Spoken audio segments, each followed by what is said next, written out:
Hello and welcome to Taverners The Climb podcast. You may remember some other podcasts such as The Taverners Season 1. And of course, that means you're going to have some of the same people and some new faces to talk to you about this climb we're going through in the new season of League of Legends. And I'm your host for today. My name is Zach. Joining me is a returning face, familiar voice, Harry. Hello. Another returning face, familiar voice, Virgil. Hello, everyone. And for the first time, but not the last time, a new tavern member, Vincent. Yo, yo. Right. So let's just get straight into it. What do you guys think of this new season? This new idea? This new changes, everything in season 15, season 2025, whatever you want to call it. I'm kind of torn, to be honest. There are bits of it that Hmm. I like, and there are bits of it that I don't. And, well, I think the biggest thing that I don't like, and you guys tell me what you think of this, I really don't like Atakan at all, in any way. Not a and big anything it does fan for the of game. the big scary demon creature. Yeah, I mean, I I think that sums it up pretty well for me as well. Like, I feel torn about pretty much every feature they've introduced this patch. Because, well, the one thing I've definitely noticed is that I am having, objectively, a lot of fun. But then every time I come at it from a balanced perspective, there's just so many questions, so many, like, why did they do this?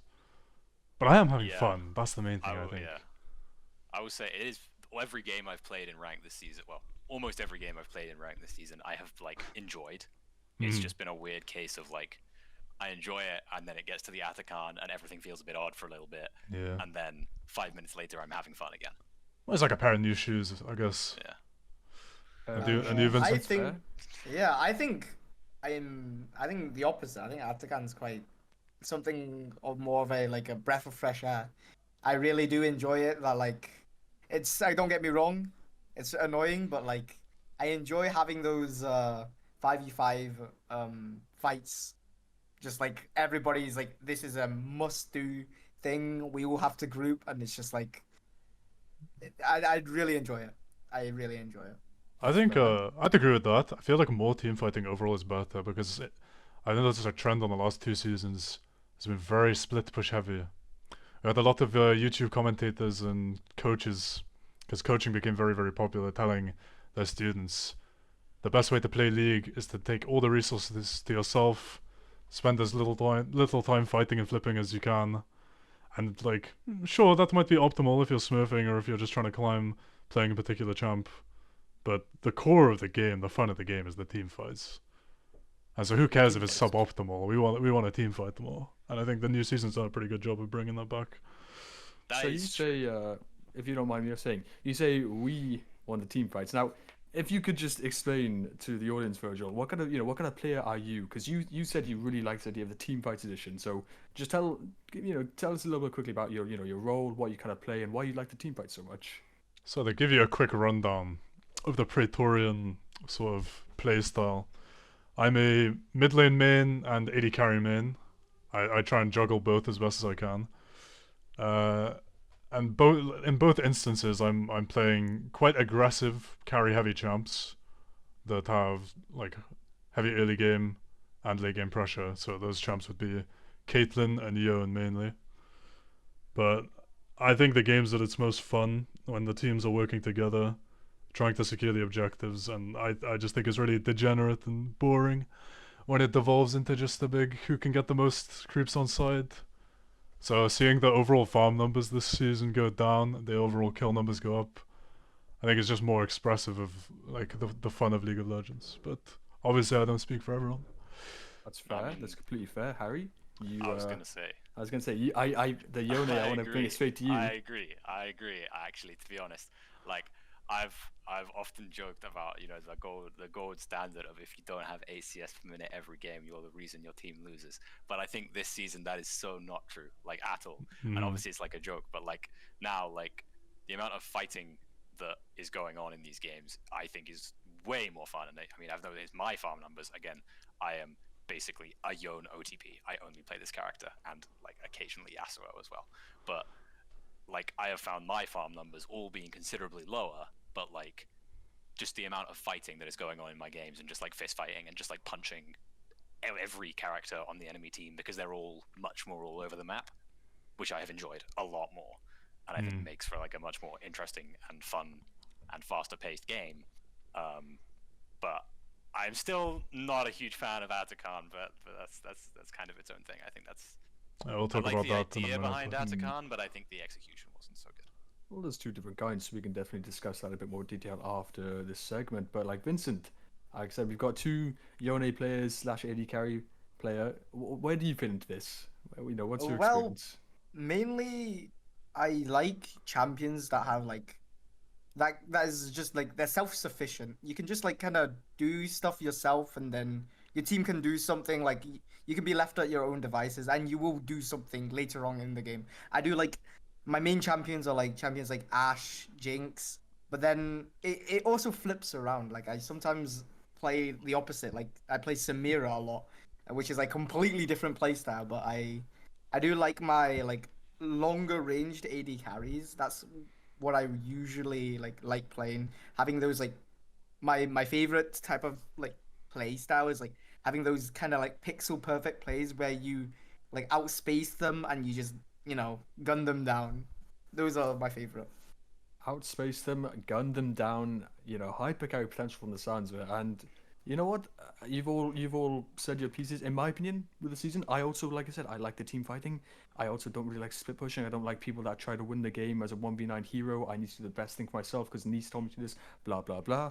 But from what I've seen, I don't like how much random fighting's being forced because I think it's not healthy for the game to try and incentivize such early fights and then kind of take away from the dynamic of how a champion or comp should be played. And while it is solo queue and it's not competitive, I still think that when you have certain comps and you have certain styles, people should be able to lean into them more and not be punished for that, which I believe happens here and there from my experience with the champs I play. I play literally every role because I don't care about my rank. So I play a bit of this and the other, bit of Zyra, a bit of bit of Zaya, a bit of Wukong. Take your pick. But like I said, even then, I think there's certain aspects of the game that are kind of dissolved by this much more teamfight heavy meta, which while I agree is good, I think it needs to be limited to some degree. I think wanna I've. jump in on that as Oh, well. go for it. I've got Well, something as well. I was gonna say something that I've certainly found a lot is the junglers that find the most success in my solo queue games tend to be very, very early game junglers, forcing a lot of things to happen. And I do kind of agree because as much as you say, oh, mid lane like is part and parcel with the jungler. Something I have always really enjoyed, obviously because I play a character like Yon, is I really like fighting people 1v1 in lane. And I used to play a lot of Yon top, and that was my favorite bit about playing Yon top is I just like fighting people 1v1 in lane and outlaning your opponent. I still play with teleport even after the nerfs, which we can talk about as well because I think teleport has been nerfed quite a lot, but I still play with teleport because I like outlaning my opponent. And I do think that this season a certain aspect of that has been lost, where whether or not I win or lose my lane doesn't tend to have really any bearing whatsoever on whether I win the game, unless I get like 4 or 5 kills, at which point I'm taking over the game completely. Like, I don't know. I think laning has become a lot less important because of how much like coin flippy fighting there is, which I'm not entirely sure if I'm a fan of. I'd like to give my perspective on the early in particular, because as we've said, it's devolved a lot into everyone playing for that first blood, everyone really forcing way more than they used to. But I've actually found that playing completely the opposite has been winning me a lot of games, because at the start of the season I had a really rough time, because I think I was trying to force myself to fit into that mold as well. And keep in mind I'm playing a champ with really good early pressure as well, Kate, so I could conceivably be just shoving every wave, looking for every fucking dive opportunity I can. But what I've actually found works best is just taking the game down to just like pure fundamentals, slow and relaxed early, and just slowly piling up mistakes and using it to generate prior. And I've actually found that because of like the pressure of these new early objectives, you do actually have a really good opportunity to shine through your tiny little micro decisions and your knowledge of the game in ways that you possibly weren't able to in the staler old meta, where what really decides the outcome is the picks and just where your jungler paths. Like, I found a lot of personal impact, strangely enough, even though I'm usually in a role that would be considered one of the more passive ones early on. I agree with that because I've been playing I play Jinx, and like from my couple of Jinx games I've played, I've definitely found out that like if you just play patiently and like let them make the mistake, it just like it kind of like unravels, and like it's really like easy to punish them on that perspective. It's just like, oh, they make a mistake and I'm playing Jinx and I get a reset, I get excited, and then I just start like killing people, and then through that, it's like even just one kill is like enough to like start shifting the For balance. sure, yeah. The sit back, wait for mistake playstyle on ADC feels really good right now. Which is just curious considering like everywhere else it just feels like you need to have pride, you need to go play for pressure. That's the thing. Mm. I guess I'm not an ADC player, so I don't have that same luxury of if I just sit back and wait for mistake, then it's not going to work on Yone, really, is it? But that's very champ focused, no? Because like I said, Also very elo dependent. yeah, elo dependent, champ dependent. Because as we've seen, like I said, Victor obviously since his slight adjustment Oh, Victor. slash buff, very big buff, right? That guy, he's very potent in not just mid lane but also bot lane. And as you said, this kind of sit back, wait for mistakes to happen. And that is very beneficial for a champ like Victor, who's just kind of suddenly risen through the ranks. Same you could argue with Cassiopeia, right? You kind of sit back, you don't have that early game agency, but if anyone makes a mistake, you capitalize on it, and just like that, you completely flip the game in your control no matter what's happened. And I want to know what you guys think about this, right? Because obviously we've seen a large prominence of things like Mage's bot over the years, and now this season everyone's talking about that seems to be the best way to win in bot lane since the past like 6 months, and especially going to the season. Play your Victor, play your Cassiopeia, from in my case play your Zyra, and you're just having a much better chance in bot lane than you are even in mid lane. What do you think about this? I'll let the guys have a response quick because I'm probably the one who's played the most Victor bot personally. So Well, I just let people say what they think first. I did have something I want to come in on that as well, with stuff like Victor as well, and Cassio, and these like big I guess kind of control battle mage type characters.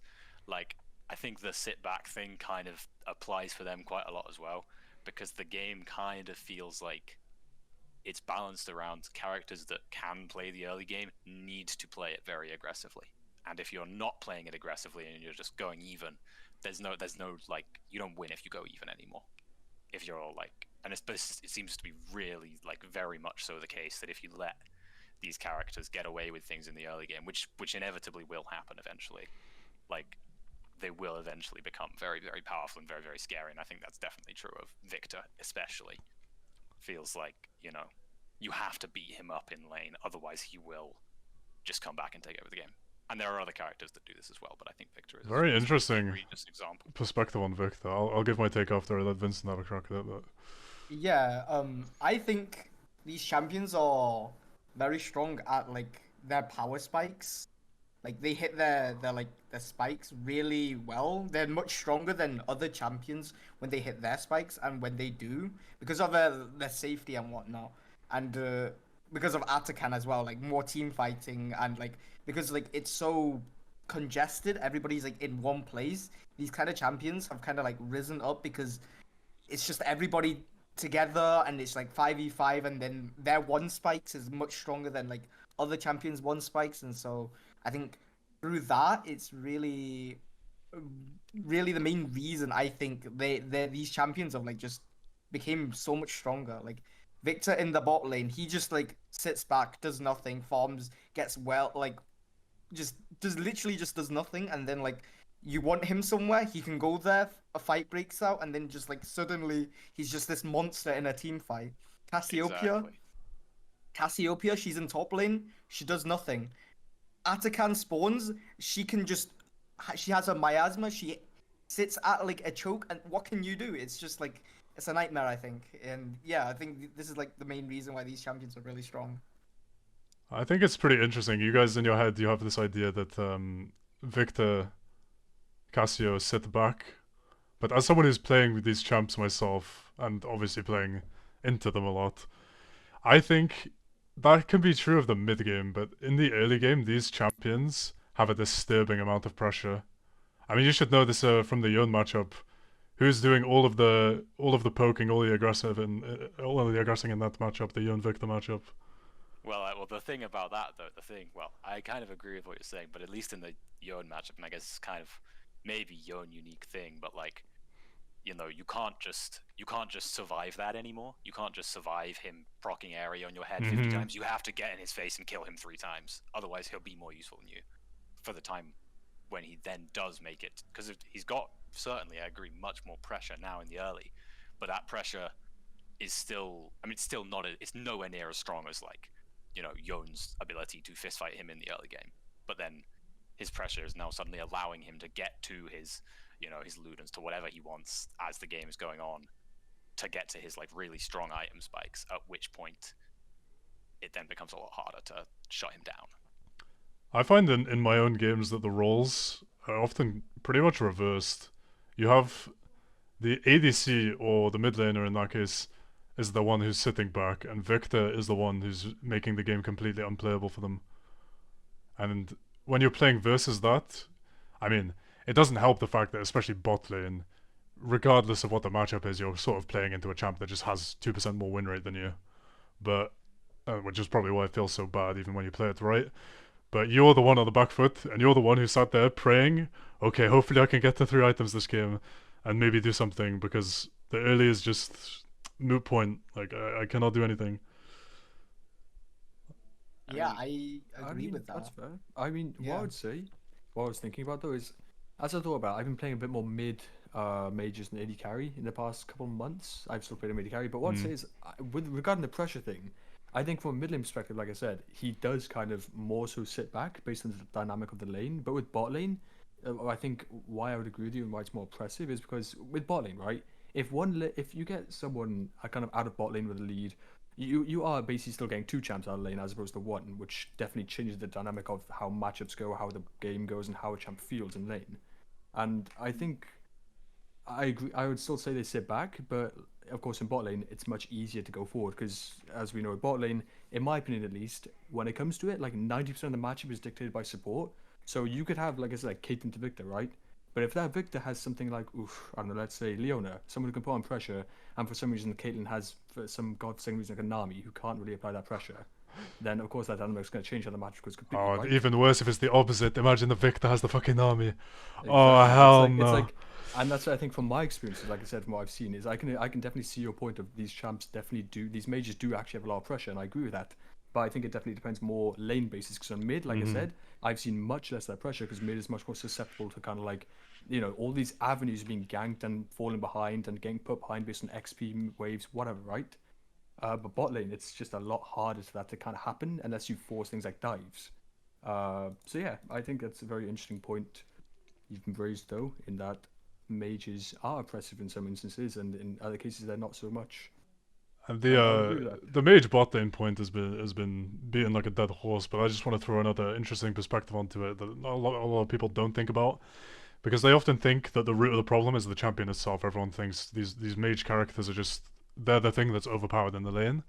But one of the reasons that they're so potent is because support damage creep has been slowly crawling up as the seasons go on, which means that in previous seasons, when you sort of have a sort of 2v2 duel, it was the common sort of consensus that, like, oh, if both champs hit AD carry, they win the fight. Or, you know, if you can isolate AD carry or you target the right champ in the fight, you win.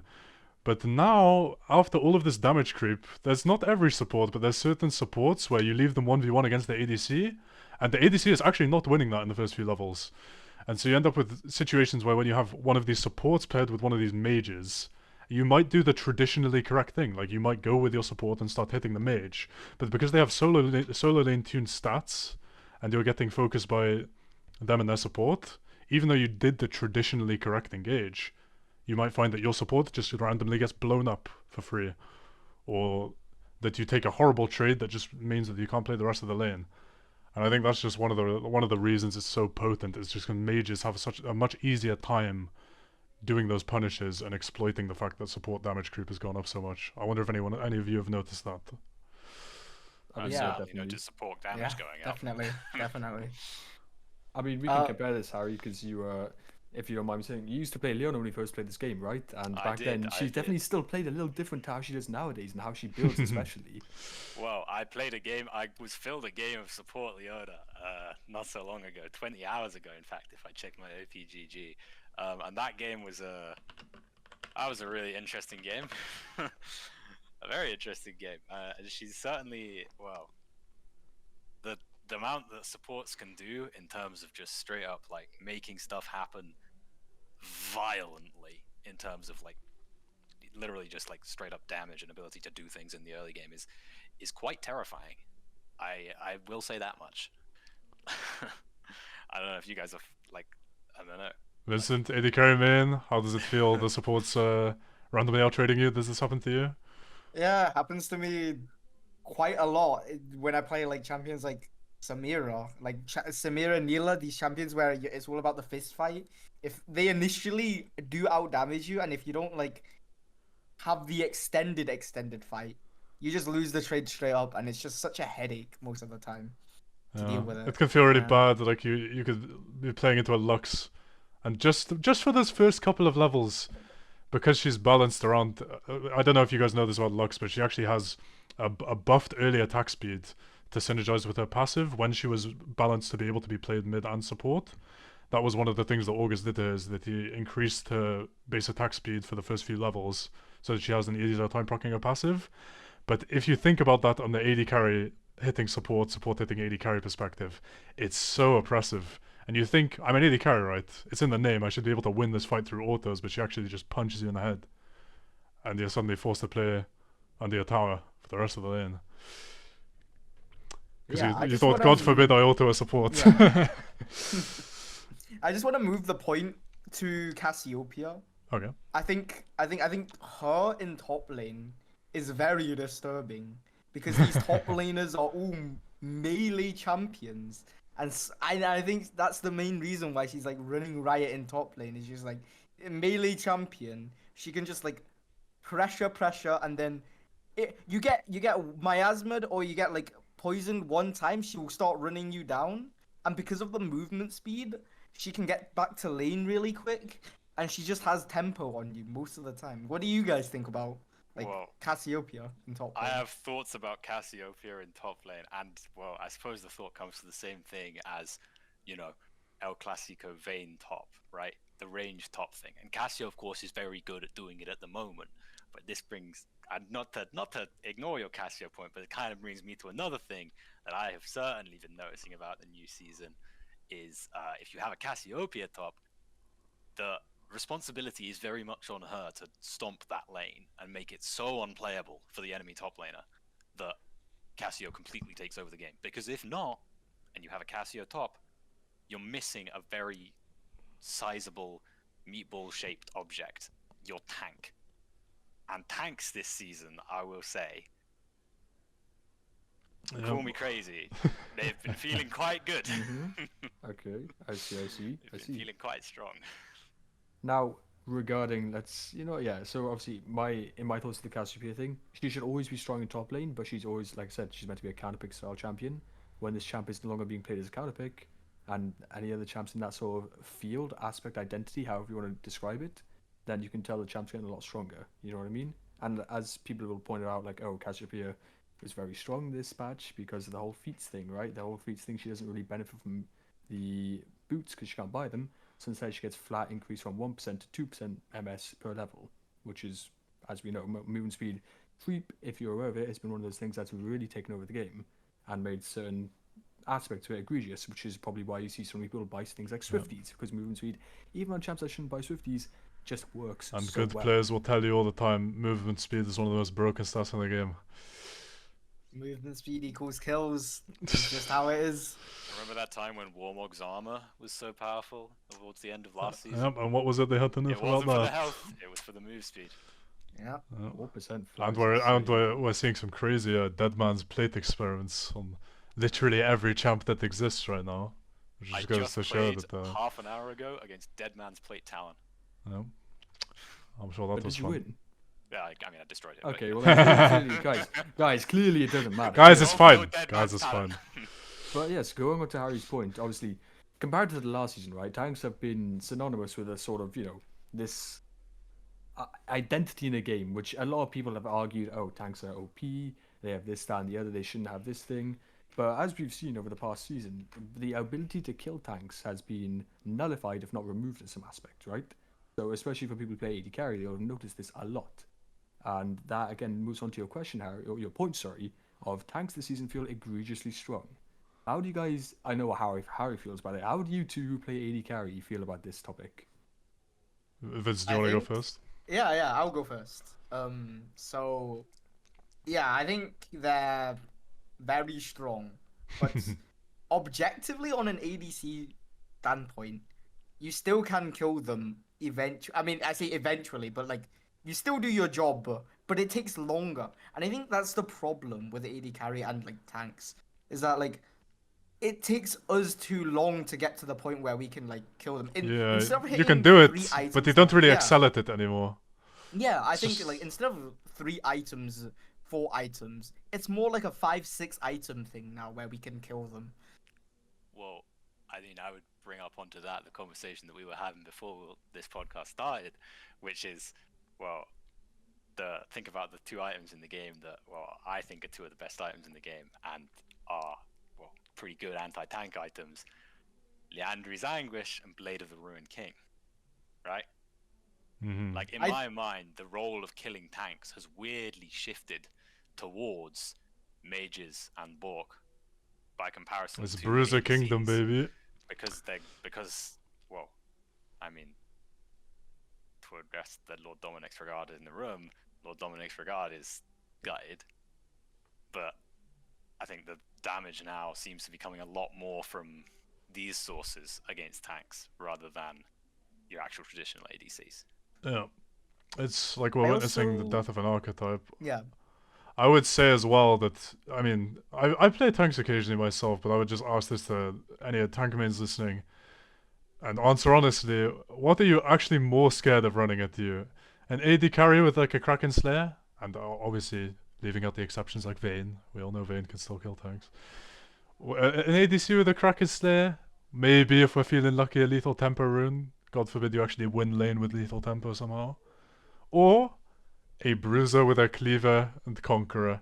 What's more scary? Blade of the Ruined King, perhaps? I think we all know what the actual answer is. I mean, I would say though that Kraken Slayer, its identity of a tanking item was removed about 2 Mhm. seasons ago, so that would be a less fair comparison. But I would say, Bork But what is else kind of can the they only. build? Bork is again, only with the exception of Vayne, as you said, with the exception of Vayne.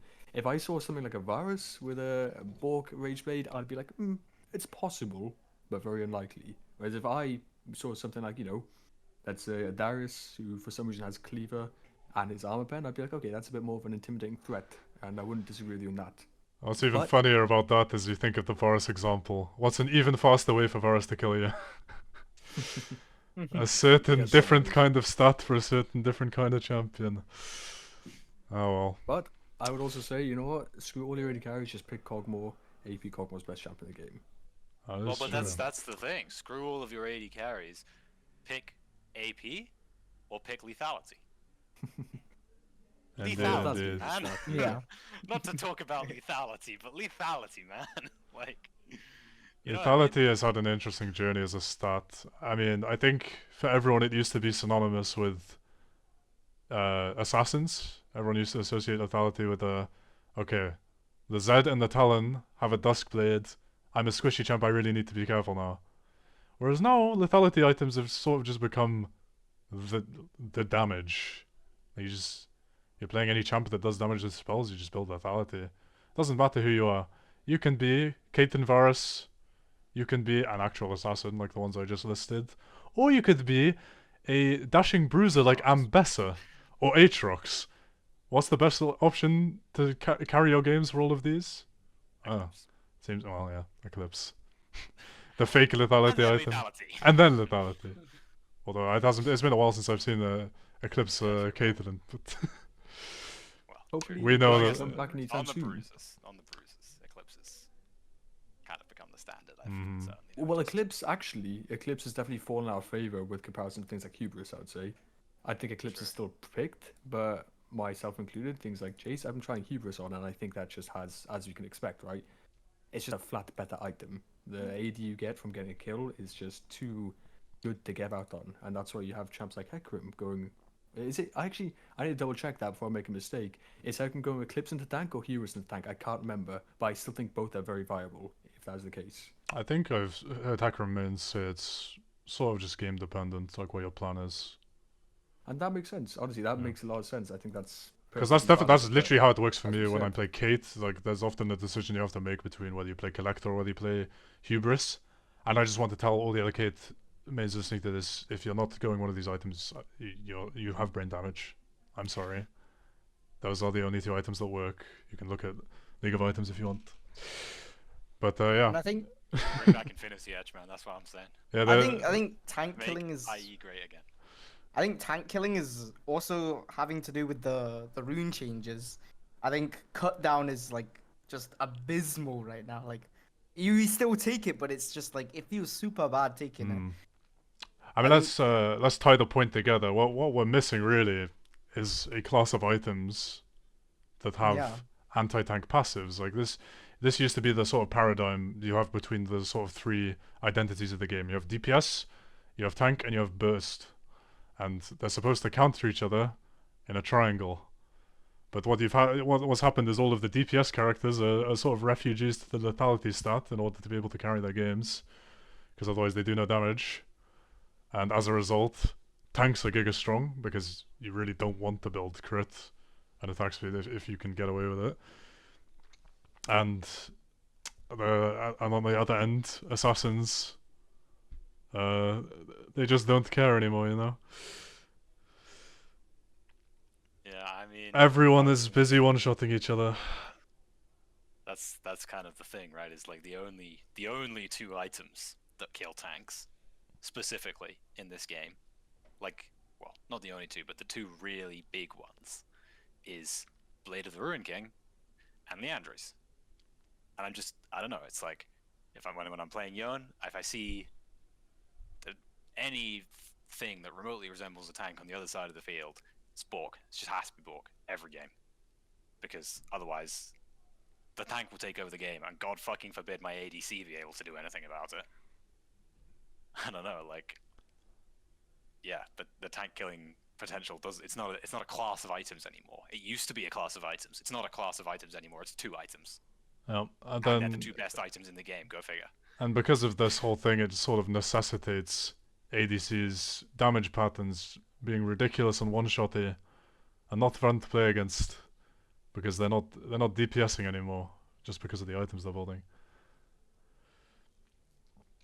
everything's an assassin and nothing's an assassin at the exact same time is what I'm hearing from this. So that would lead me to move on to the next idea, of course, on the topic of champions, not so much items. In the new season, what do you guys, aside from the Victor Cassiopeia thing, what do you guys think is like the makeshift meta, the strongest champs in each role? Because not to link too much to pro play, but obviously in pro play we've seen a couple of different things, some standard, some less standard, some even less optimal in opinions, right? So I want to know what you guys have to say about this, about the current meta of champions, if there is one. I will say, to start off the conversation, me, person who does not play in the bot lane, talking to three people that play in the bot lane, I have certainly noticed, both from watching pro play and my own games, tank supports seem to really be it. I mean, Zach, I know you watch pro, and the Leona Rel handshake seems to just be a very standard thing at this point. And I've noticed as well in my games, the team that picks the quirky mage or enchanter just loses to the one that picks an engage tank. Your thoughts? Well, I mean, I agree. I think in the current meta, like obviously pro compared to solo queue, like I focus more on solo queue. I think solo queue enchanters are still playable given the right thing. You know, like if for example you have a Nami with someone that can actually play a lane, it's still perfectly fine, right? Same with Lulu, same with Janna, whatever. But 100% as per usual, in these engage heavy champions, Leona specifically more so than Nautilus, Leona Rel, as you said, they are definitely a much easier way to win the game, especially if we go back to this whole idea of a bit more fist fighty, snowbally kind of games, they fit the dynamic perfectly, right? These champions that want to go in, they don't care if they die. They're there to CC 4, 5, 6. Doesn't matter how many people, right? Could be your own team that gets CC'd from a terrible play. It does not matter, but they are there for it every time. And I would agree with you in that regard. Yeah, they seem to suit the pace of the game a lot more. ADC players' thoughts?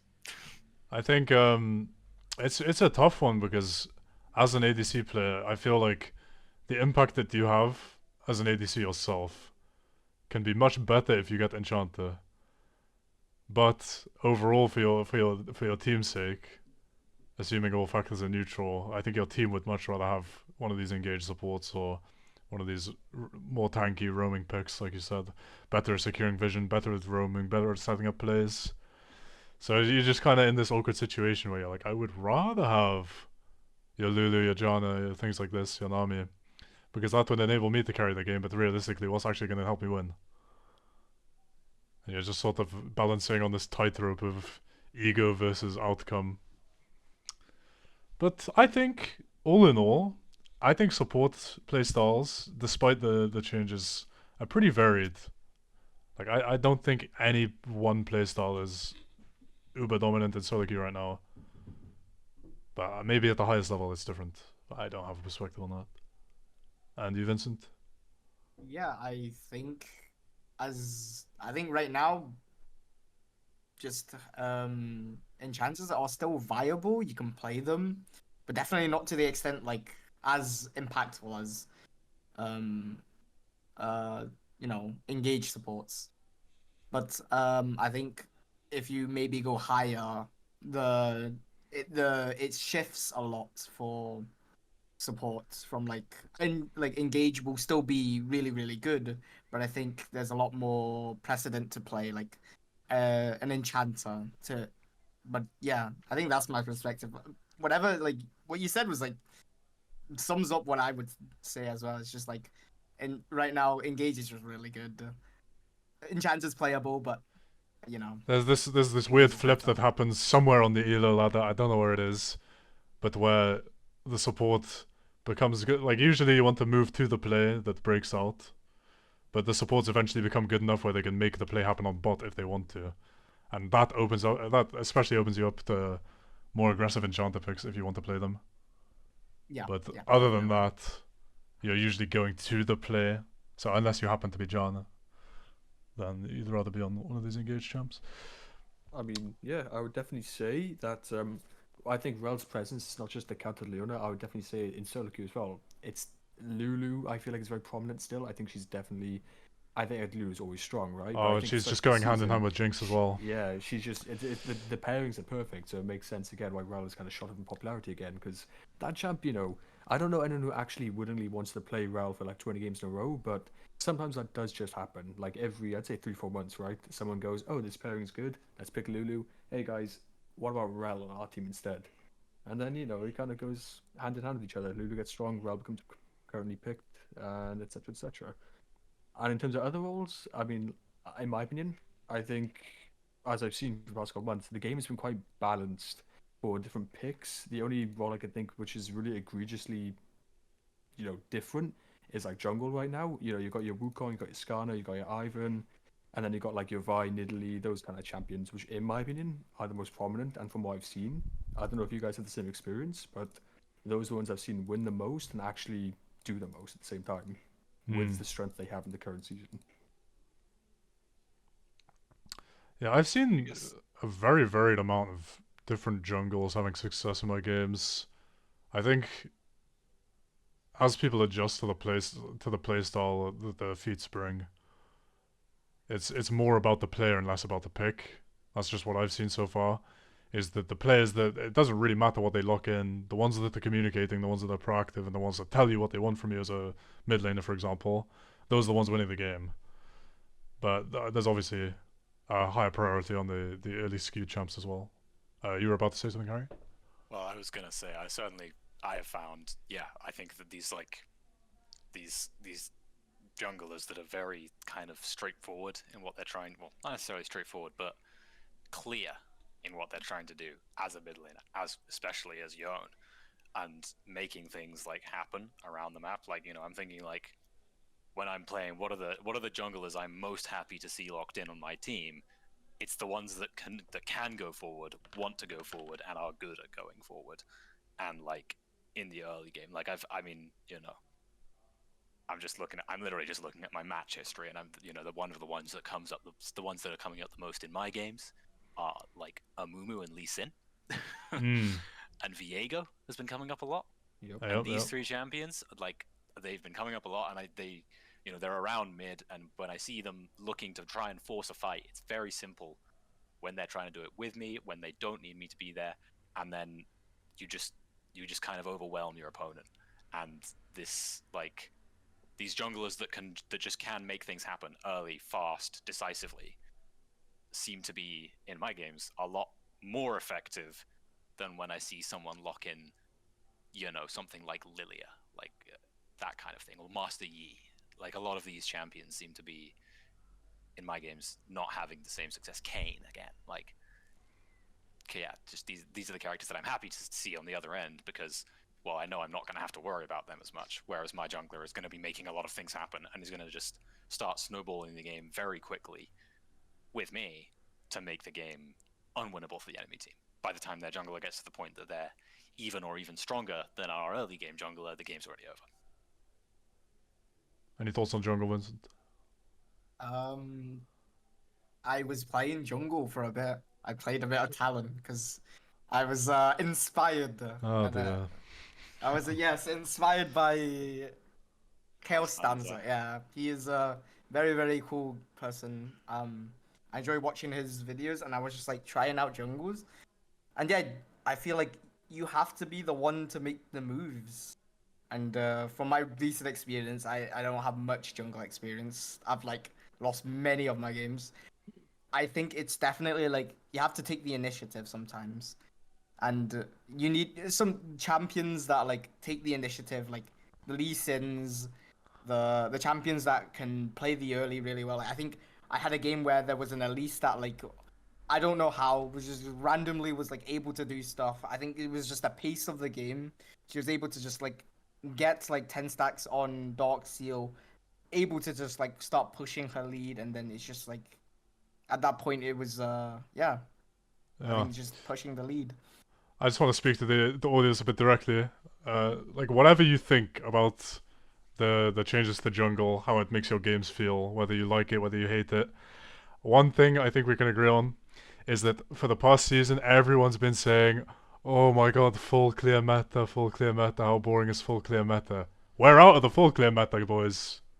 So whether you're enjoying it or not, is what we've been asking for. We've been asking for literally 2 seasons straight to get out of full clear meta, and I think we've made it. Well, That is true. time will tell. I have my ways of changing things myself if I need to. Yeah. Then But, again, I have been seeing a bit of Karthus resurgence. Don't know how I feel I about agree that. that Guys. yeah, that champion's Although he has a surprisingly deceptively strong good. counter Yeah. invade, that's one of the reasons he's so good. Is because everyone loves to run into that champ, fuck up his early, and then they realize, oh wait, he put the wall on your head. His lane rotate. You are dead. Game is in his hands. All right, Every one game of the is different, lanes we've talked obviously. about a little less than the others. Top lane. Do we think besides Cassio, who's a bit of a multi-lane threat, are there any particular top anchored picks that are looking really strong right now? Nah. No. Not really, I to be so. honest. I It's mean, just Gragas, of handshake. course. The same Gragas now, still perfectly playable. Jace, Yeah. I mean, if you can play Jace, like I said, I think that champ still works perfectly Tank fine. Jace has just been so Cassante funny to as well. watch.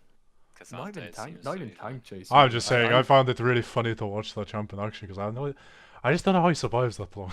Every time, It's surprises hammer me. form, honestly. Yeah. People forget his hammer form gives him such a large bolster of armor MR, and it's like incredible into melee top. I guess But, it just messes with one's brain because you're so used to watching him as this sort of assassin or like burst Yeah, poke one shot archetype, being one shot. and then you see him standing in the middle of 3 people or just like tanking the wall. You're like, what is happening on my screen right now? to be Yeah. fair, I do after playing him, I do actually like the regular damage build with grass runes because I think it just makes your lane a little bit more potent. Because I'd say Jace lane is never like has never been strong. It's never been a thing. I'm like I'm against a Jace, I'm gonna lose this lane. Like I feel like you always win against Jace, right? Unless the player is really, really good. It gives you And cancer a I can bit for actually like 3 formulate the levels, and runes. then you get your cooldowns, Yeah, and then he's a and even piece then, of like he paper. just that just means he knows how to trade with his range W up or with his actually Yep. hit EQs on more than just a wave. But like I said, I think the grasp aspect, because it still really, works really well on range or melee, it gives him that actual level, the level of ability to be more oppressive and actually play for the early game more so. And again, with this meta shifting a bit more towards the early snowballing aspect as we've discussed many times. And I like it. I like the full damage build plus grasp. I think it's completely egregious and shouldn't exist, but it does, and that's why I think he's pretty strong in general. But yeah, other than that, I think, like we said, top lane is kind of just top lane, right? It's always its own thing. It's pretty hard to I will say, say anything about it. it's the thing that I would say about top lane is that, like, I don't know, whenever I have been playing a game of League of Legends in this split, I have almost never found myself in a game where the top laner has been the one that has made the difference in any capacity. I'm just going through my match history now, and it's going to sound like a little bit of ego, but the only time the top lane made a difference was when I got autofilled there as Yon and I carried the game. But aside from that, I've got 20 games here, and maybe one of them had a top laner that I was more concerned about than any of the other four enemy positions. I don't think that role has, or well, to me That's as a fair. mid laner, That's I don't fair. think that role has been taking over the games the way I've certainly seen it before. And maybe a part of that is the death of split pushing I also think for there's Joyce, another but still. thing that maybe some people haven't noticed, which is that there was a narrative a while ago where the whole game is about the bot lane, and so the top laners get them bored, they have nothing to do, which is what the reason we got grubs in the first place.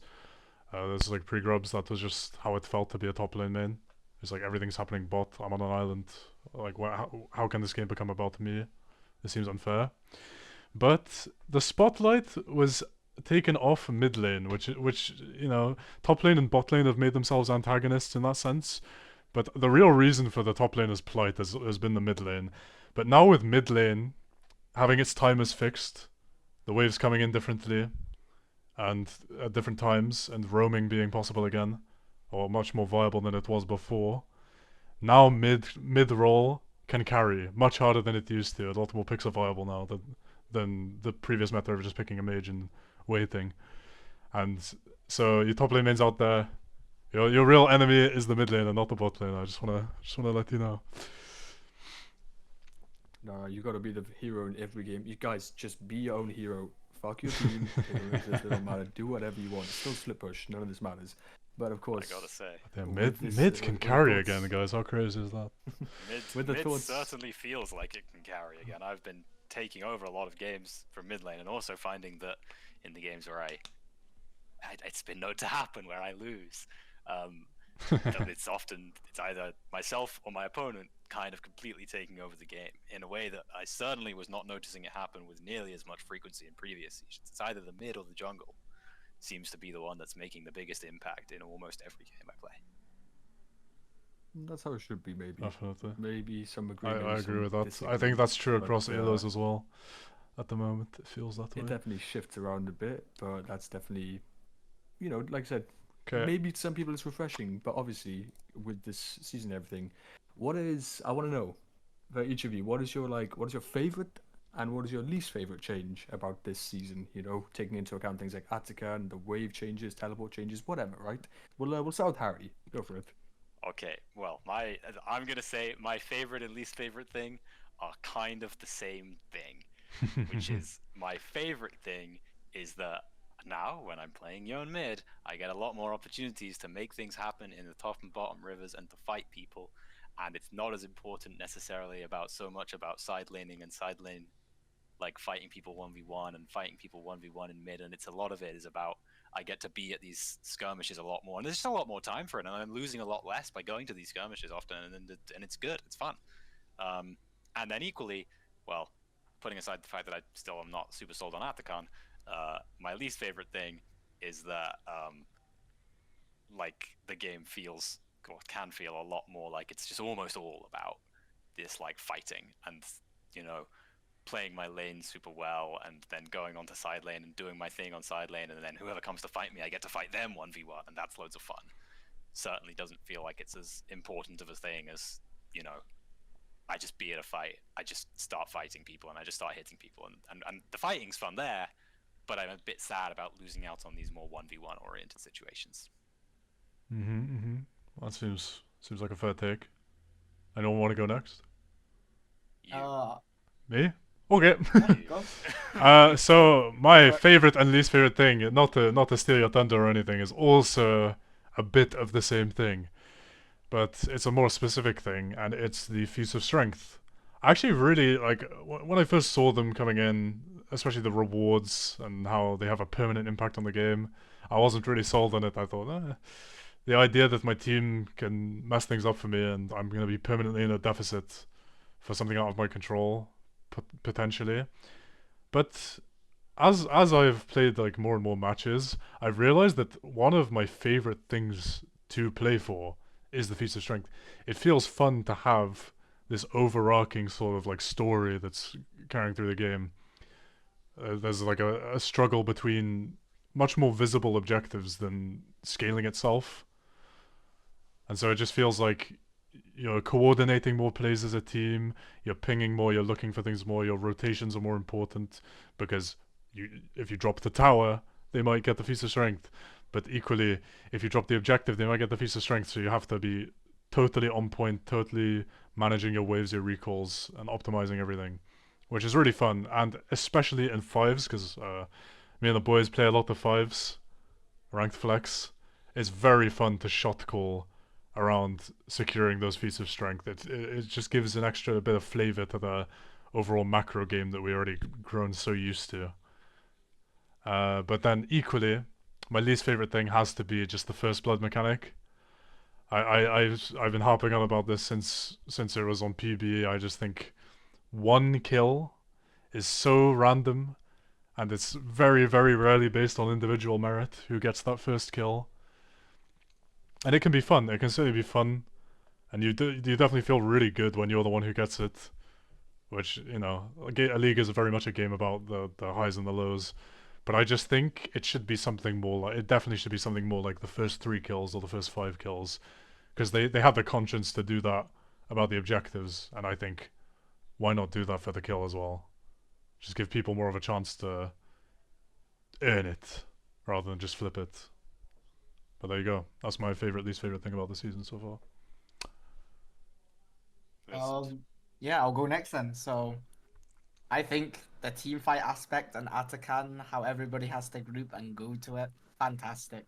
Absolutely love that kind of bro fiesta kind of thing where you're fighting, and it's like this will change the outcome and maybe the pace of the game. And especially in fives, that is like one of my favorite things. Like in League of Legends, that is one of my favorite things as fives. We just play together, play for this one goal, and yeah, seeing it is really nice. My least favorite thing has to be Mage's bot lane. Absolutely despise them. Absolutely despise them. Just so much damage. Just they can just walk over you before you can start doing your stuff, and just they have so much agency before you do. It's not necessarily that like these champions or like I like ADCs or can do stuff eventually, but it's the eventuality of it. It's like I can kill him. Oh, in 4 items, and it's just like super super sad when we get to it's like these games are just so fast paced. They end before we get there, and so I yeah, feel you, I think bro. that's my thing. I just want to throw one quick thing. ADC player to ADC player. Would you be happy to welcome mages to bot lane as permanent residents if they were balanced around bot lane and a 50% win rate? Yeah, I wouldn't mind it, like, cause they have their benefits and they have their their problems, but it's just that their benefits just outweigh their problems right now, and I think that's the part where like it's really an iffy and just a no for me. So I've been saying this for a while now. It's not the champions themselves that annoy me in any way. It's just the fact that they come to this lane from their solo lane power level and they're just a couple percentage points stronger, and it just really feels bad. But if I was laning against them on even footing, I think mages, as a source of AP DPS and APC, makes just as much sense as an ADC. And if they were balanced with a 50%, I'd more than welcome them in the lane. Any thoughts, guys? Completely agree. Difficult.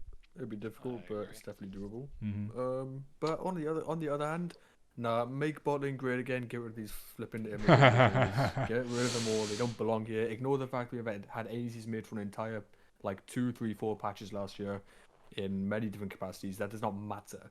But if I was to Bring finish back off this Yasuo point, bot. shut your mouth. It's If I was still to really finish off fucking my strong. point, I would say that the thing I most like is definitely, like I said, just in general, I just like the changes. I like that we refresh the lifeblood of the game. I like that it's changed up the pace of things. Whether it's the wave changes, for the cannon being forthright, whether it's TP changes, which are objectively worse, but I think it's still interesting. Whether it's the Attican, Baron being 25 minutes, whatever it is, right? I think it's a good set of changes. The only thing I don't like, Ruinous Attican is fine. I still have questions about that, but Voracious Attican, a revive should not be in the game at all. I think it's completely ridiculous and it's not fun to play against. It's not fun to have to contest it because it's completely a game winner or an almost game winner. And it's also not fun to watch pro play when it happens because it happens in every pro play game because it's based on kills before 14 minutes, which doesn't happen. Oh, yeah. yep, definitely. Would you True. say it's the same mistake that they made with Camsol? Well, it's worse because the thing with Chem Soul is there's still a 1 in 6 chance you get that soul, correct? There's still 6 drakes and it's the 6th one. But for Shadikan, if you're talking about pro play, it almost always hits because why would these guys try and play anything but a perfect game? Quotation marks. These guys deserve the money; they get paid totally. But in solo queue, it's like again, it's still a conditional. Like I think it's like, I do think it's 14 deaths or 14 kills in the game or more to proc for Shotgun by 14 minutes, because obviously it's decided at 14 minutes and spawns at 20 minutes. But I think it's worse regardless, because you shouldn't have a revive in the game that allows you to do something, so make some mistakes and only get rewarded with 100 gold for it if you get the kill. Like, come on. We brought this up in a That's few very discussions as well. Do we think that this mechanic would be acceptable as perhaps a game-ending mechanic or a big push similar to the Baron power play if the kill reward was just the same and all it was just a chance to siege with higher tempo? Yeah, I I wouldn't would mind say that. so. Yeah. That's I mean, it interesting. spawns once, so yeah, I think it'd be perfectly fine if it was balanced a bit better. It's just But so of that course- I think, like Zach says, it's so depressing to lose that objective, wipe the enemy team, but you get nothing from it, and they just get to run straight back at you. And It just especially doesn't if it's a feel team good. fight that requires TPs out of Dragon, which has happened quite a few times. And of course, going on to patches, balance, we'll take a quick referral to League of Legends patch preview 25.S1.2 as we know it, which is the next patch. I don't know why I said the official name like it's a goddamn birth name, but that does not matter. If we refer to it, not kind of the Swift Play stuff, because we do not care about Swift Play over here, unfortunately. If you do, I'm sure you can go read the patch notes and see how it affects you, but for us, we will not cover that. Instead, we'll cover only the things that will affect the ranked mode and the normal modes. And to start it off, we'll go through the champion buffs. And looking at these champion buffs, I definitely have some questions, but I also don't mind some of them. And I guess I'll start it off by saying Evelyn buff, completely unnecessary. Champ's OP, disgusting champion, horrible design, disgusting. Simple as that. I don't What know do if you I guys think? agree entirely. I would say Evelyn certainly can feel like she can become very strong, but I've had a few Evelyns in my games, which is weird considering how little she normally shows up in my games. But I have noticed that her lack of sort of direct agency very early on in the game is often getting abused in the games that I'm in. And, well, I don't know if I agree with where they're putting the buffs now that I'm reading them, necessarily. But at least conceptually, I think she could have done with a tiny little bit of early game help just to tide her over to her power points. Really? Perhaps. I I'd like mean, to say, though, because we haven't really touched on this yet, is a lot of people came into the season with a bit of a doom and gloom outlook that these feats of strength, these early plays are going to decide everything. But what we very quickly came to realize is that you could literally lose every single one of the feats, get the enemy team instantly gets it, and the game is still completely winnable. It's only a minor alteration to the overall win condition. Yeah, that's true. I don't think I should clarify. I'm not saying specifically that they should be helping Evelyn to attain feats of strength or anything. Mhm. I'm just saying that due to the pace of the game naturally ending up being much more aggressive and Yeah. violent in the early levels, which is where Evelyn I think is definitely at her weakest. I think it's not entirely unjustifiable to try and get her back so that she's still weak in the early game, but perhaps as weak as she was pre-season 15 rather than as weak as she is now. I see, I see.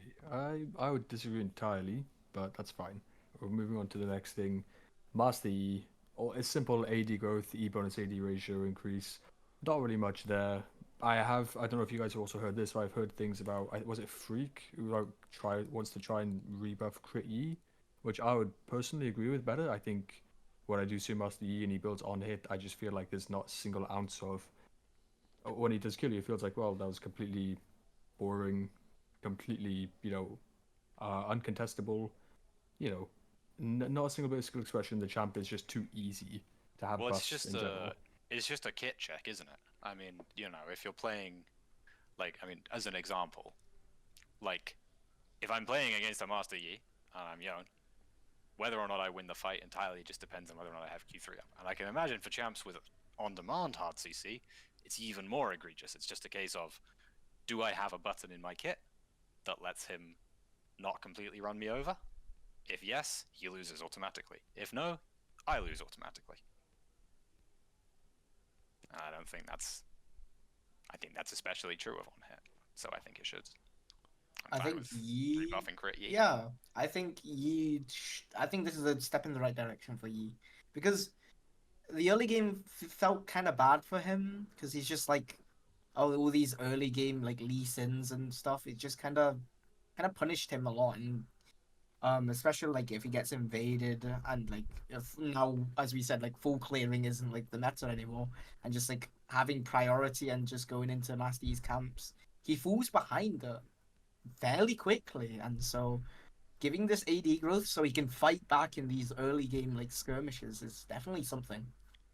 I'm not gonna say much, but if it's bonus AD ratios and AD growth, that's not really gonna help his early game per se. I think that's really late game focused, which Again, again I'm that's kind of that's fine with that though. again. If this is all leads to crit E as opposed to A as opposed to on hit E, I think that, like I said, makes more sense. So that if he doesn't get his crits off, he just, at least he has a small bolster to what I'm he very has. happy The only- conceptually with the idea of Yi coming back as a champion that is almost KO-esque in terms of you are very, very weak in the early game, and if you get invaded, you just get bullied, and that sucks. But then if you make it to your late game power spikes and you make it to where you are crit E in the late game and you just kill everything, I think that's fine. Yeah, I think Yi's felt the most egregious because he did have a long period of being S tier before he got nerfed back down again, and so on and so forth. He feels his most egregious when he spikes on one or two items, and I just don't think he should ever spike on one or two items because if that champ just gets lucky, everyone is just having a miserable time. If only there was a certain melee item in the game that was an extremely strong one-item spike for a melee AD attack speed champion like Master Yi. No, they would never add something like that to the game. Surely, I can't think of anything like that. Can't think of anything. Well, then we'll move on to the next point. Remove okay? bulk petition, bro. It's a remove bulk petition, bro. All right. Well, Malzahar W damage. I don't really care. Remove I- Malzahar. The champ is boring and uninteractive. Okay. Anyone else got any thoughts on that? Yes, no, maybe. I am totally fine with Malzahar being strong, but I want Riot to do one thing. Remove the execute from his CSing. He doesn't need to be True. babysat into CSing. Everyone else has to learn how to CS and last hit their fucking creeps. This like child spoon-fed champ could be fine, could be viable. Just make sure that the player, at the very least, because the champ does everything for you, at the very least make them click on their own minions. And then I don't mind getting full to 0 off on R. Very true. The Very fact, true. but the Sure, fact that he can neutralize the lane and not drop a last hit just because the E last hits automatically for you, I think was one of the silliest changes they ever did. It's not like the champ was ever unviable. He was just always like a staple. Alright, do we need to lock down one character for whatever reason? Okay, we do. Okay, we pick Vi, we pick Malz. There you go. Now we can click on someone and kill them. Champs like that That's do fair. not need mainstay viability. especially if that comes from taking an entire minigame out of League, which is last hitting, which... But it's more than just a minigame. It's it's one of the most important parts of the game. Yeah. And yet, he just doesn't have to play that part of the game. There's also, I've Visit noticed, point. a massive direct correlation between boringness of champ and how easy it is to last hit on them. Like, any champ that last hits for you, automatically more boring.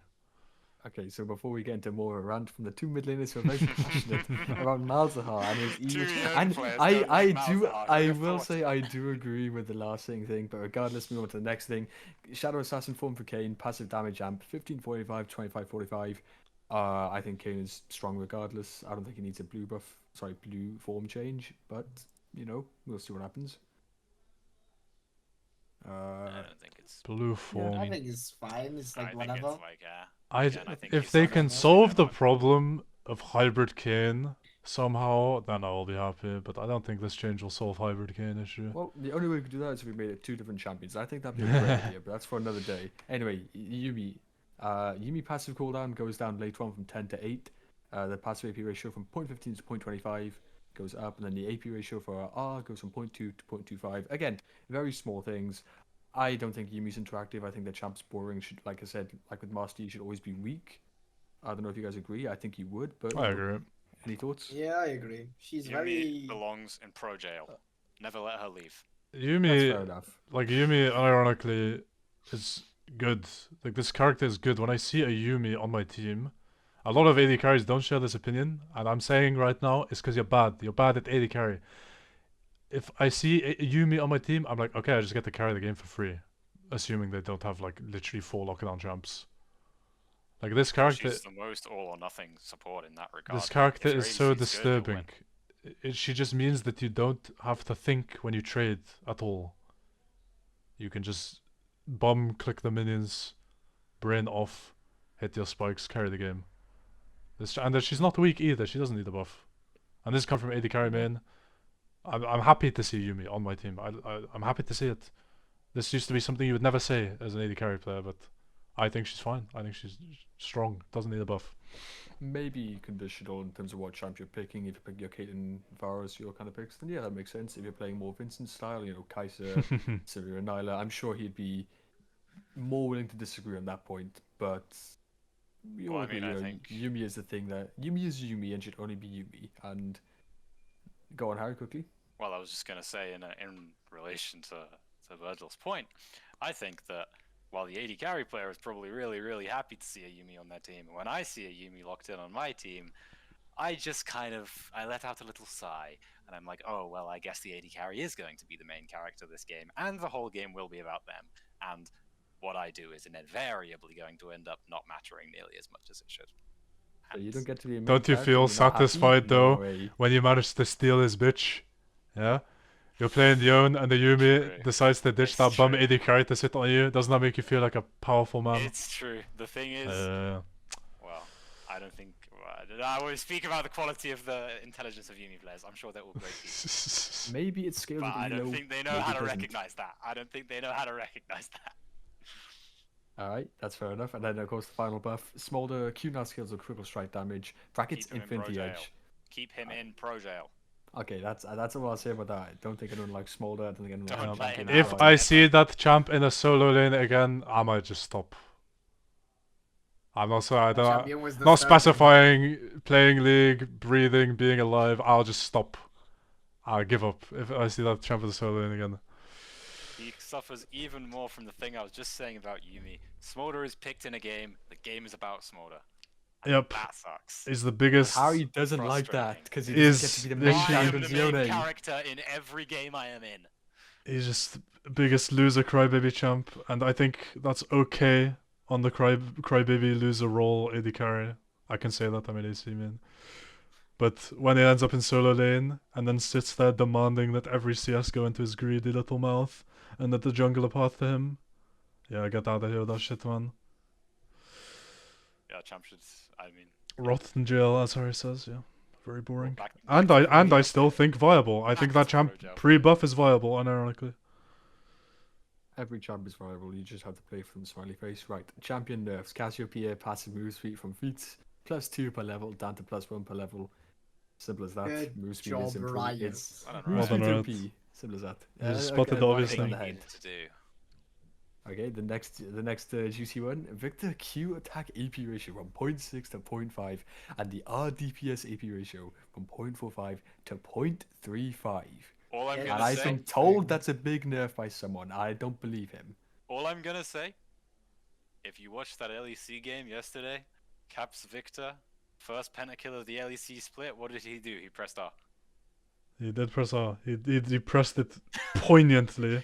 He pressed that button with real conviction, and then 5 enemies died, and it felt the same as a Smolder pentakill, where it didn't really feel real. I really like this change. I don't think it's an over nerf. I think it's just kind of exactly what everyone who's had to play against Victor has been waiting for, which is him getting shoehorned back into his old role of scaling really well and destroying teamfights with his powerful abilities in the mid to late. And he doesn't get to do, guys. Like, how much damage do you guys think level 1 Victor Q auto should do to you? How much of your health bar do you think should go?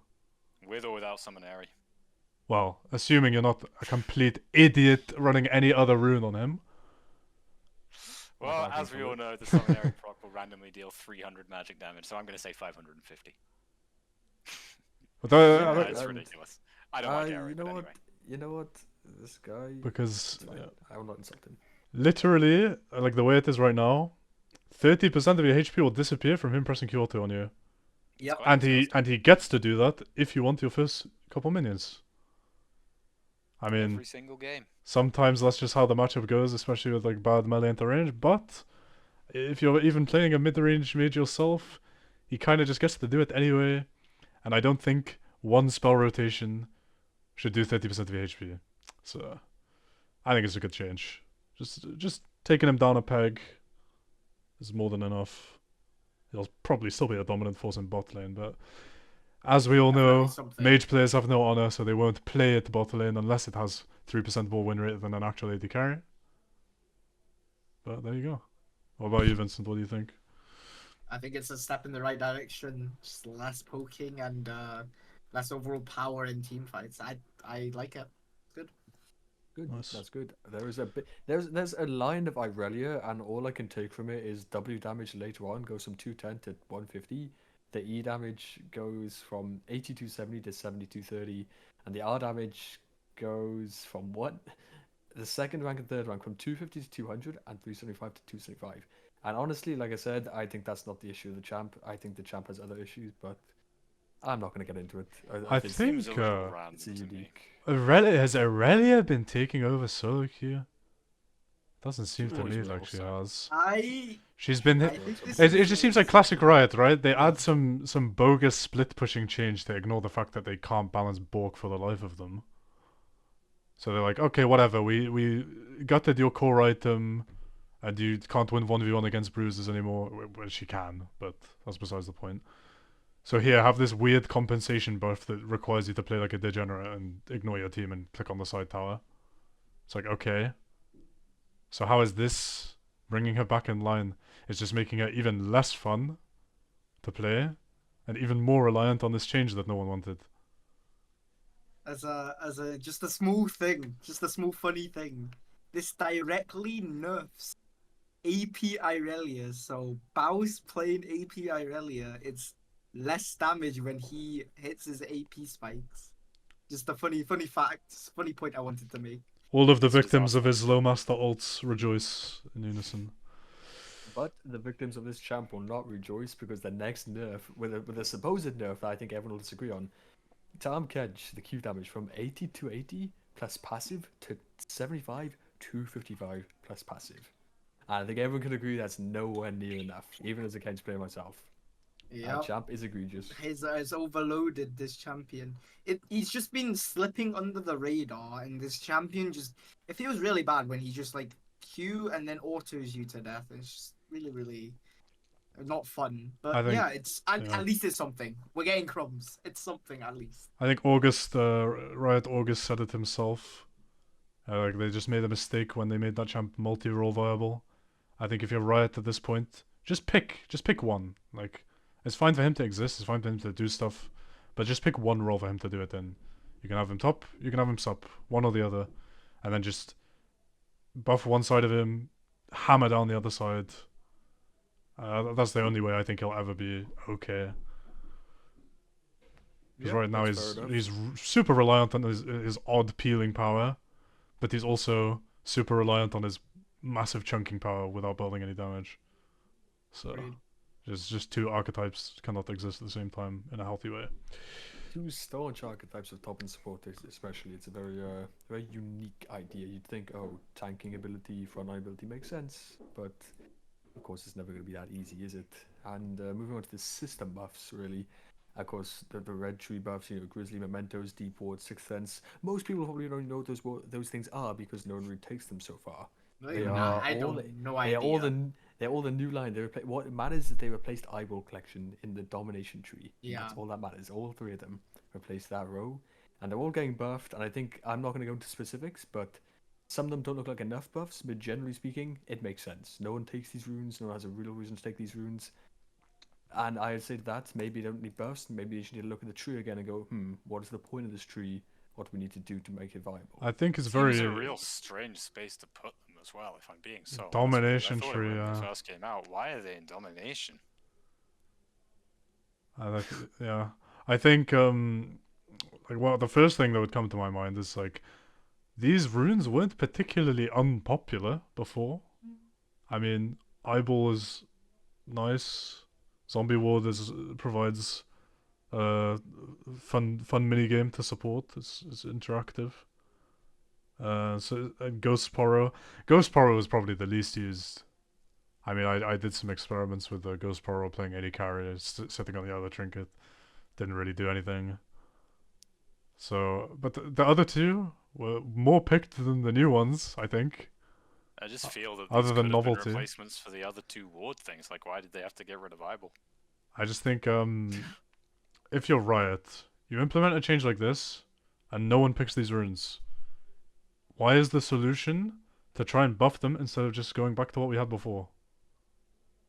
Because Eyeball was Riot doesn't make mistakes. Remember, Eyeball was as a desirable rune to have. It allows you to snowball of killing people, makes thematic sense for domination, and then the other ward, like, they reward you for your proactive vision dominance. Whereas these runes kind of just give you awkward nothings for free, and they don't give you like a condition or anything. They just kind of exist awkwardly, and are just weaker than the other runes that you could pick. I think it's a very odd choice. Any other thoughts, Vincent, or you agree Nope. with the sentiment? The Nope. thing is, I have no idea what these things do or anything, so I don't pay attention to this. And that's the same with The most main people, and thing that's they completely do- fair enough. The main thing they do, honestly, is they just give you like summon a spell haste in ARAM. Yeah. That's the only time I use them. You take Grizzly Mementos and it gives you haste on your flash in ARAM. +2 haste is actually insane because this guy's an ARAM warlord, and he's the reason you You can't get play a lot ARAMs of without it. sweat. You get a lot of it. This You guy. get about 20 summoner spell haste when the time is And I would just like to say to Riot, that change that you just made is the reason some poor bastard had to suffer through my malignance rel with Zeke's convergence today. It's your fault. Was it your team by any chance? Because I believe it's your team. And Yeah. moving on to the next buff. Flametale Wild Arrows. Price goes from 2900 to 3000, but the attack speed goes up 10% from 25 to 35. Yuntal is a sad item to me. It was so close to greatness. It's just a broken dream. Take the BF sword out, put a pickaxe in, reduce the price to 250 gold or something. Better yet, And, just yeah. let us have attack speed and crit. Please, oh my god. Attack speed and please. crit is the funnest part of the attack damage carry roll. It's what makes it so fun. You kite, you do big autos. And right now, you're stuck between one-shotting people with full AD crit or on hit. There's no option to attack speed crit. Why not, Riot? And then you give us Yuntal, which is just the most underwhelming, awful build path, melancholy item that you've ever put into the game. Okay, maybe that's an exaggeration, but BF sword and a fucking scout slingshot. I just want to say something. I'd rather die. I just want to say something that August, like, I was watching something and August was talking about this, about like how he is I don't think they're ever gonna bring back attack speed AD crit because it makes AD carry too complete. What do you guys think about this? Like, What do they mean to complete? I want to hear too that from complete an. as in I too want to hear complete. that from an AD carry main at Riot. What I'd- he basically suggests or like says is that if there was AD crit and attack speed, AD carry has too much power because like if we go to like mages and that, they only have like trade-offs, like if you buy like mana items, then you lack this, but like you get certain things, that kind of stuff. Like you get AP and then like something about ability haste, but it makes ADC too complete, as in the Well, way that like all they need to do is auto attack. What do you guys think? all I will I say to completely this, cannot disagree more. yeah, this is just a ridiculous. Like this is the harshest I've been so far in a response. It's just a complete misunderstanding of your own game. It's a complete misunderstanding of why people enjoy playing your game, and the role itself entirely. It's just a complete disregard of the actual balance level of the feature of your game, and you're arbitrarily saying that these two stats shouldn't coexist, based on no evidence either. It's the way it existed before. Everyone was okay with it, and then you suddenly take it away, and the role has felt miserable despite being really strong. I cannot state this enough. AD carry is really strong. It just feels miserable. That's the problem. And it's because you took away the stat synergy. And this idea that Vincent just said, I don't know, I haven't heard this from Riot themselves, but if it's true, Yeah, it's from August. it sincerely worries me about what's going on at the company. Because who is getting this idea that mages have trade-offs? What is the single strongest strategy in bot lane right now? The other thing. Mages. the other Mages. thing about Who mages, runs I would out? say- Who runs out of mana faster on bot lane after casting all their spells? Who has more full rotations of their kit available to them? Mages get to buy mana, and they don't even need. I mean, let's be so fucking serious here. After a mage buys their Malignance or their Ludens, they instantly have no mana problems anymore. The mana issue is like it They provides have, you they have a mana brief problems until they buy Lost Chapter. a and then brief they never have mana respite. problems again. It's giving you this weird precedent of like assuming you dodge 10 skill shots in a row, maybe the mage has to recall, And, that's and then they that's recall only if they do on it their before Lost chapter, and then you're just stuck. And then they have infinite mana. And I don't understand how this idea could come about that mages have trade-offs. They can buy every stat that they need. If anything, I would say, I don't really play AD carry very much, but like, what I would say is I have certainly found that the thing that you lose, you're making much more concessions as AD carry. You want to buy your 4 items, and your 5th item has to be often. Again, this is basically purely coming from playing full crit with lethal tempo and ARAM, but let's not talk about that. Is your 5th item has to be. It has to do so many more things than it does. It has to be your lifesteal. It has to be your lifeline. It has to be a tank item. It's like it has to be all of these things, which it can't all be. And so it's just always it's always just Bloodthirster or BT, because I always want the lifesteal and ARAM. But you're already so starved of stats because they took all the lifesteal of everything else.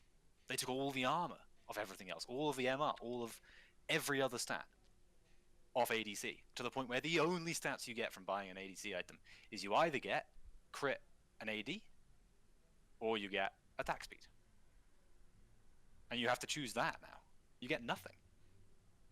Am I insane? Am I ranting about something that's not a problem? I feel like it's a problem.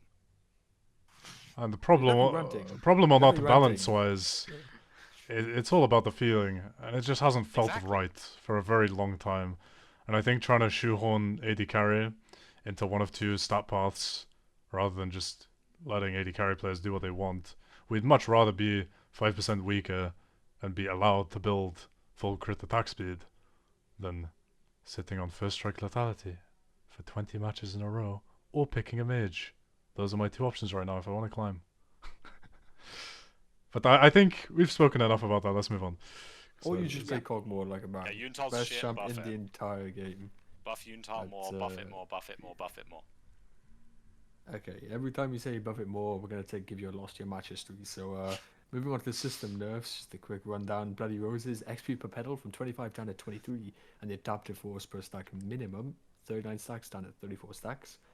Yeah, I think Thumbs that's fair up enough. from me.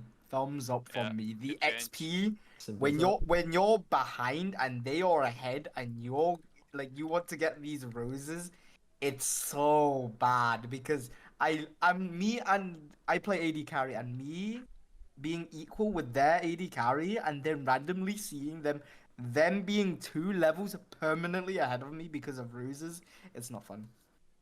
But yeah, that's my take. I mean, Good Yeah, thing. little rant same, over, very same quickly, exact nicely take. controlled. Same exact take. It's Couldn't agree more. it just less so the actual lead that's generated by it, because that's kind of the point, but more so the individual pain of your team losing and then your opponent arbitrarily getting XP. Like it's happened to me several times where I'm holding my own while my team is floundering, and then I just see the laner come back with an extra level, and then my lane becomes 600 gold worse to play. Just unfortunate, but I like the change overall, so I'm glad they just decided to rein it in instead of dramatically cut it down. I agree. It's a good change. Well done, right? That's what 1 out of 10 that we like so far. Thumbs up Oh from god, me. It's not that let's dramatic. not go counting how much we like. What a the tonal nerfs shift then. from the start of the podcast there. But Anyway, system nerf number 2, the racist Alacant, withdraw kill reward from 100 plus 1 bloody petal to 200. Still plus 1 bloody petal. So I take back everything I negatively said. Riot Games, I love you. that's it. I think 100 gold changed your opinion. My god, I don't want you to ever go into politics in your life. I think they Good just lord, should bro, 100 remove gold it. is enough. I think they should just remove it. I But completely it's- agree, but it's a step Yeah. in the right direction, and it's Yeah, a quick I step in the agree. right direction, and it's happened Remove, quickly. remove And we those haven't had guys to then. deal with 2 months of this fucking ad. Agreed, completely Nothing everything agreed. to ground. So this is. I'd like to see more. I'd like it to be a full 300 at least. Yep, But yep. honestly, doubling it's great for now. Well done, right? I'm happy with that. Give me more, but I want to play test it before I say too much on it. I feel like it'll feel pretty good actually. I mean, it's, I think it's it'll simply, feel. it's I just think it'll that. feel It's just fine. double I think kill reward. 200 is like 200. I mean, that's already you're looking at as much gold as you'd get. You know, if you're killing someone you've already killed twice on lane. Like, actually, honestly, I think it's it's not an inconsequential amount of gold at all, and it feels rewarding enough. You know, if you kill someone and you get 200 gold rather than 300, it's like, oh, whatever. And they still get the advantage of their respawn, but they're still giving you a substantial amount of gold. Yeah, think it's great. It'll discourage inting straight up. It'll just mean Yep. this is our fight, you know. And that's Alright. it should favor ability, but not overpowered. Right, and then system adjustments. Feature strength, first blood, it goes to first to 3 kills. Brilliant. Love it. Not much to Wonderful. say there, just straight up better. Nothing else to say. Just Agreed. smoothly It's a fine perfect. improvement. Straight what I called for at the start, and just Everyone very wants glad it. to see Riot is listening in that regard. Next adjustment, Voracious Shadowkin, more frequent, so from 15% of games to 25% of games. What I assume that means is they're just gonna lower the kill threshold required to bring it into the game, right? Which is, you know, again, fair enough. I don't know how to feel about it. We'll have to wait and see. I think we all I think should still be it's- removed regardless, so that change doesn't really mean anything in this Yeah, regard, in my opinion. That's whatever. I think it's a low elo skewed change as well. Not to expose myself as low elo, but I've definitely noticed in a lot of the very chaotic games that I play, where there is a lot of early fighting going on, it feels like it's about 15% for this Atacon, and I'd like the Atacon to be gone. But I at least see where they're coming from with the change. If it's probably a bunch of low complaints. Also like about to how say, they're gonna like, get this Atacon. I don't know, maybe I just have attention issues, which I do, but like I never really find myself paying attention to which Atacon it is. There's just an Atacon on the map at some point, and I'm like, fuck, I gotta go play for this thing now. Which is it's fun to play for. Don't get me wrong. I'm just like, I don't know. Them being 2 different types of Atacon doesn't really add much to the game, in my opinion. I'd be fine It with does just change being the the attack XP pattern of them. Atacon. It does change the attack in pattern of them. fact change the attack pattern. I was reading about that actually earlier today when I was reading. I was hovering over them when I was waiting for my team to actually turn up and fight the Atacon with me. I was reading like, oh yeah. My way of reading Man, about it was it nothing fucking about hitting me in the face in melee range when I thought I was standing in the right place and losing half my HP. Yep, that's usually how you learn though. That's like tough Yeah. love. And the final system adjustments. LDR price from 3000 up to 3100. Armor pen 35 to 40. More reminder price from 32 to 300. Armor pen 30 to 35. Is that the last change? That's Hi all the Zed. adjustments. Hello, Yep, Zed. we've been Zed. talking about this one a little bit behind the scenes. This does not nearly equate to the fix that Riot thinks it is. It's not going to help us. It's not going to help us kill Reminder tanks feels better. bad. It's just going to make us one-shot people harder because every person who knows how to build burst knows that at some point in your build, you go a pen item because eventually everyone, regardless of whether they build it or not, has enough armor to justify needing a pen item to maximize your damage. So always going a pen item anyway. It has no anti-tank passive, so it's got nothing to do with killing tanks. And it just means that every assassin or burst champ is just going to also be building this and one-shotting you even harder. And Bring back giant slab. guess who's going to be the best person into this item? Armor tanks. The best person to be versus this item is an armor tank. The worst person to be into this item is a squishy. Just put, like Harry says, put the passive back on the items. For God's sake, Riot. For God's sake, put the passives back. I just also want to make a point that you're buying a Mortal Reminder which has the exact same gold as, well, not exact same, but like 33 like gold less than a Triforce or something. You're paying almost the exact same thing with less stats, only getting the 5% extra pen. I feel like Mortal Reminder is just this item's like, it went from like the best item for like pen to like just completely just terrible item. I'm calling it 2 weeks from now. We'll see the world's first Chempunk Samira. Yeah. Yep. It might just happen. Because this item is completely like, it's just so expensive for what? It's what? It's 300 gold less than a IE.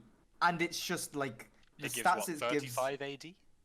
Yeah, it's 35 AD plus 35 pen. It's just not worth it.